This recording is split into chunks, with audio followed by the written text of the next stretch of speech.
Welcome to Almost Goddess Podcast, a portal to remember your feminine embodiment. I'm your host, Urveya Wanda, a yoga teacher, a visionary, and a mystic. Together, we explore our highest embodiment in this human feminine form. Thank you so much for coming back to the podcast. If you're new, welcome to our portal of remembrance. To our audio listeners, welcome back.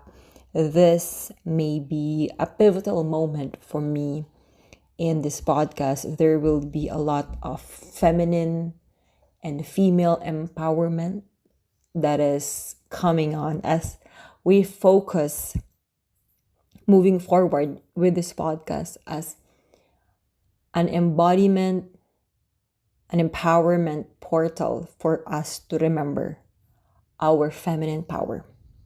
So in this episode, I want to share with you different practices how we could embrace our feminine archetype. So what do we mean when we say embodiment practices? According to Psychology Today, embodiment practices use the body as a tool for healing through self-awareness, mindfulness, connection, self-regulation, finding balance, and creating self-acceptance. Embodiment explores the relationship between our physical being and our energy.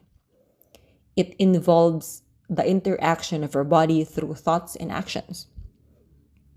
And embodiment has been supported by neuroscience through the demonstration of thinking of music, of faces, of flavors, of others, and other objects that evokes body-related activity in the brain. There has been a lot of benefits of embodiment practices, and this has been practiced over the years. It's just been rediscovered nowadays since we are in a world where we seek healing, where we seek different modalities of healing aside from medical practices. We go from medical, going back to holistic. These are the ancient practices that we just forgotten. It's just been buried onto the ancient texts because we has been more focused on advancing technologies. But little did we know that the power of the earth, the power of nature, the power of our body, it's just here. It has the capacity to heal us. This is a powerful portal for us to heal different aspects of ourselves, physically, mentally, emotionally, spiritually, socially.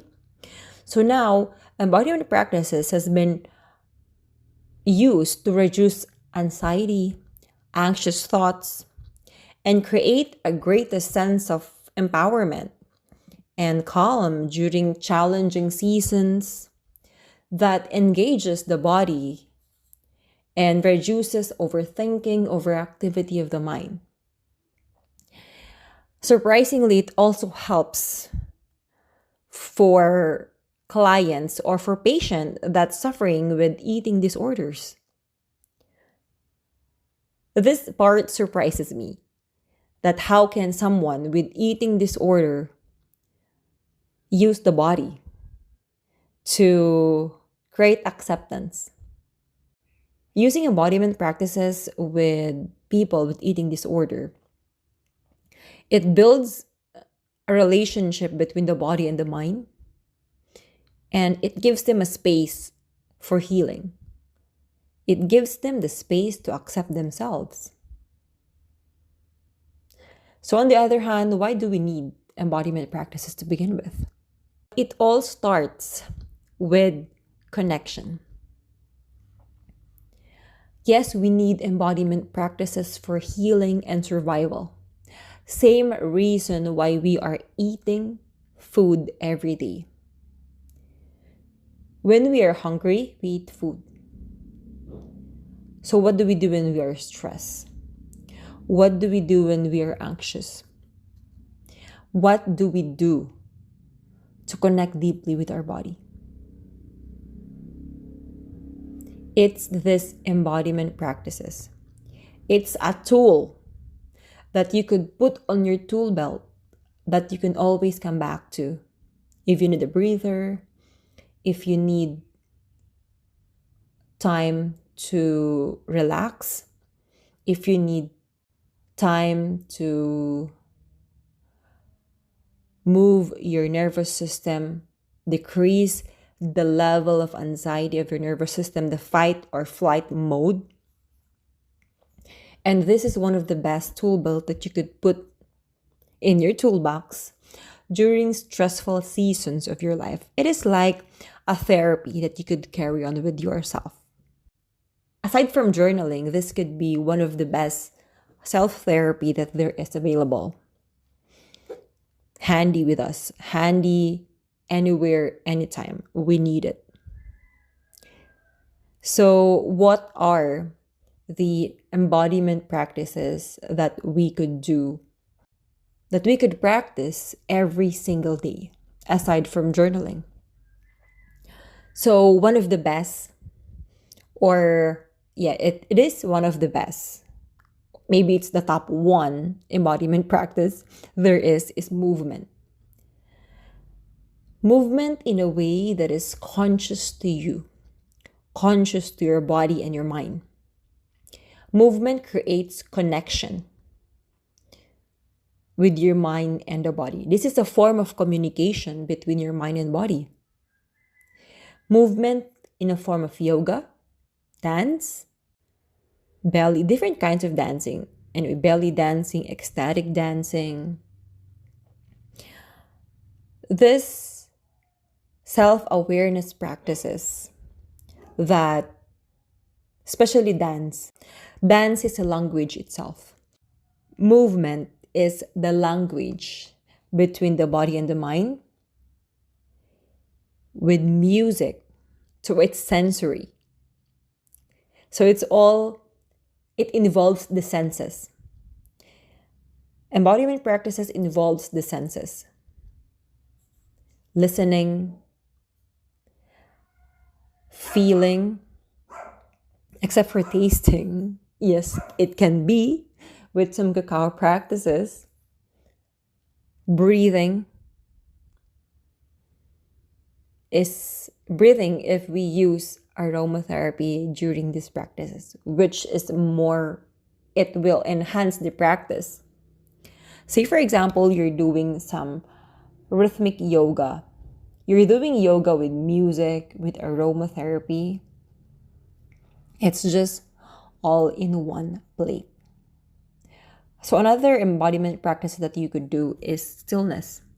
Sitting in stillness in meditation, wherein you connect with your senses. Feeling where you are sitting, feeling the energy of the room, focusing on your breath, focusing on the sensation of your body. Especially Vipassana meditation. It focuses on the senses of the body. It focuses on how your body feels. It focuses on the movement of senses in your body. That is why it creates this mind-body connection. Because without touching that certain part of your body, you could feel that there is senses, there is some sensations, energy that is in there, moving through your body. So, two of the best. I just only want to focus on two of the best embodiment practices that has been so helpful in my life, which is movement and stillness. It's two opposing, it's the duality. Where in movement, you get all the movement of your entire body from head to toe. And stillness. A little background from me. Maybe you have heard this story from the podcast, from previous episode, that last year I lost my connection with my yoga practice. For many years, I've been practicing yoga as frequently as I can, especially the year 2021. I am an Ashtanga yogi. That is the practice that I'm certified for in teaching. I'm practicing as much as I can in my bedroom. And then last year, I practiced yoga, yes, but the connection to me is different. So I explored different modalities of movement, which is dancing. I'm not labeled as a dancer. As a kid, I was thought that I can never be a dancer because my body is stiff, I have two right legs, and I cannot easily pick up choreography. But then I realized over the years that I don't need choreography to move. I don't need choreography to dance.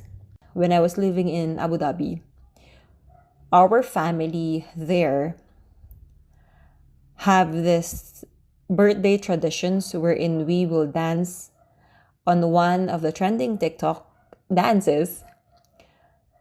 So I was forced to join them and force myself to dance.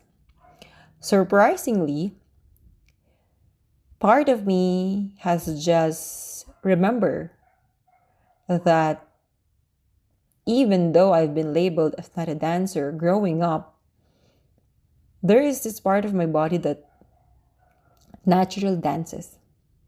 So back then, I could easily pick up choreography, though sometimes I'm not in sync with everybody. I look different when you see the bigger picture.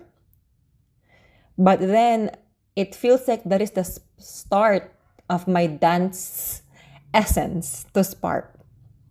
That is the beginning of the dance era in me, to be honest.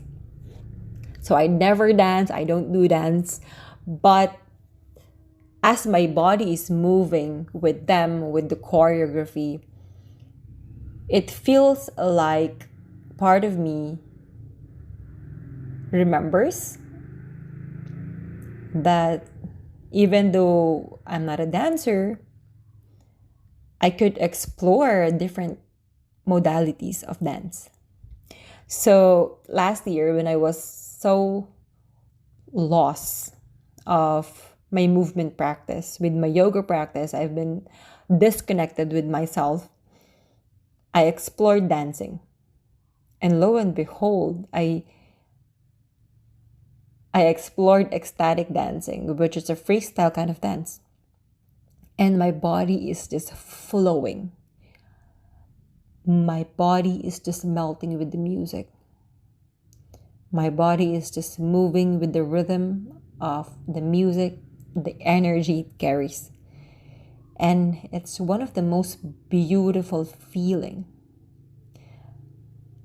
I felt a different connection with my body, more than a yoga practice could do. Yoga is my foundation, and dance has been the spices that makes my life more yummier, more delicious. I was able to awake my feminine energy since then.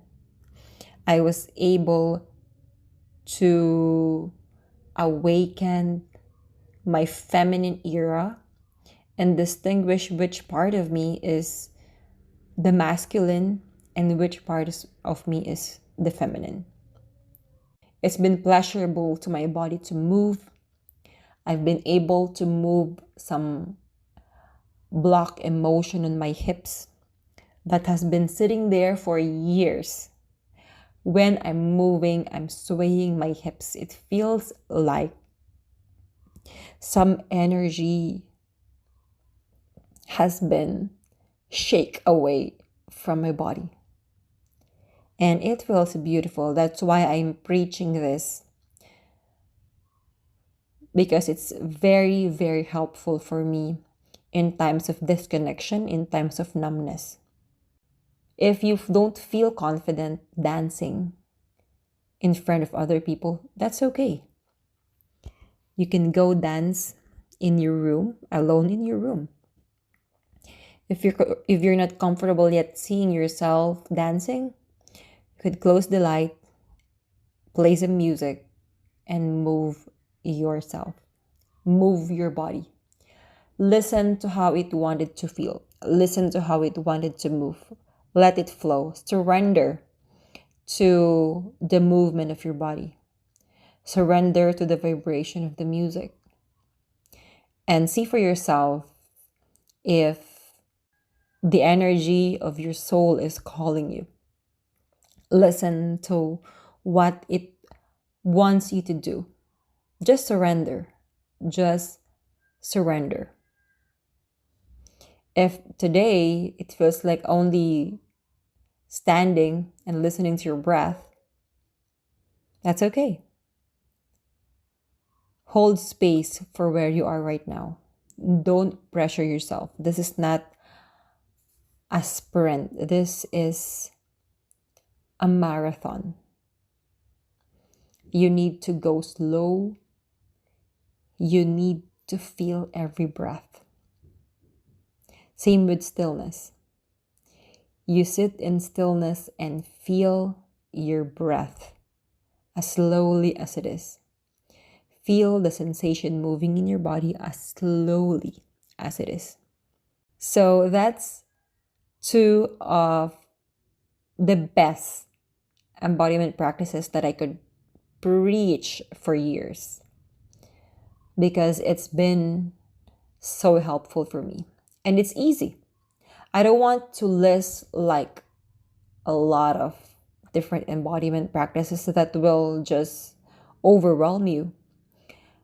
I just want to make it simple. Because the simplest form it is, the simplest, and it's easier for you to remember.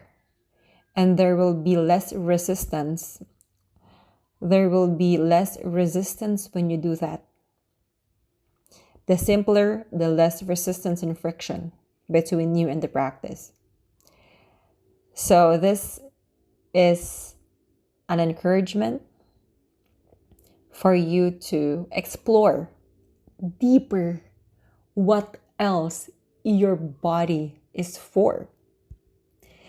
This is an invitation for you to create that deep connection with yourself, that deeper connection with your body, to speak the language of your mind and body,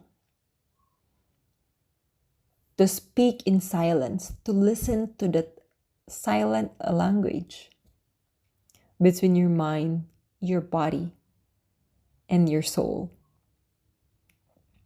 Regardless of your circumstances right now, this could be a pillar of your life. This could be a pillar of your confidence, of your courage, of your abundance, of your bliss. So simple, yet we just forgotten that that our body holds a powerful, healing energy, empowering energy within us.